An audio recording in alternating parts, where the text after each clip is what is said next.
Hello! ഞാൻ ഈ തീയും കൊണ്ട് ഓടിപ്പോണത് നമ്മളെ പുറത്തുള്ള വിറകടുപ്പിൻ്റെ അടുത്തേക്കാണ് കേട്ടോ. നമുക്ക് ആടുകൾക്ക് രാത്രി കൊടുക്കാനുള്ള വെള്ളം ഒന്ന് ചൂടാക്കി എടുക്കാനുണ്ടായിരുന്നു. വെള്ളം ചൂടാക്കാനല്ല, നമുക്ക് പുളിയരിയും കാര്യങ്ങളൊക്കെ വേവിക്കാനായിട്ടുണ്ടായിരുന്നത്.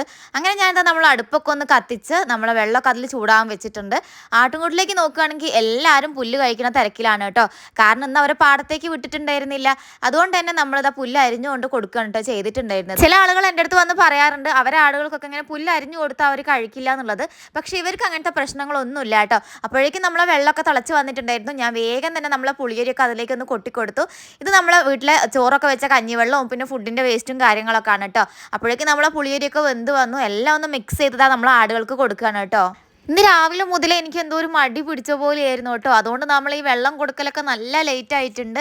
പിന്നെ ഇതാ ശക്തിക്കുട്ടൻ എൻ്റെ കൂടെ തന്നെ ഉണ്ട് കേട്ടോ. അവൻ അങ്ങനെയാണ്, ആടുകളുടെ കാര്യമാണെങ്കിലും എന്ത് കാര്യമാണെങ്കിലും എൻ്റെ പുറകെ അങ്ങനെ നടക്കും കേട്ടോ. എനിക്ക് തോന്നുന്നു അവനും കൂടി ഇങ്ങനെ ഒരു സപ്പോർട്ട് ചെയ്ത് നിൽക്കുന്നതുകൊണ്ടാണ് എനിക്ക് കാര്യങ്ങളൊക്കെ എത്ര നീറ്റായി കൊണ്ടുപോകാൻ പറ്റിയെന്നുള്ളതാണ്. അപ്പോൾ അത്രയേ ഉള്ളൂ. ഇഷ്ടമാണെങ്കിൽ സപ്പോർട്ട് ചെയ്യണേ.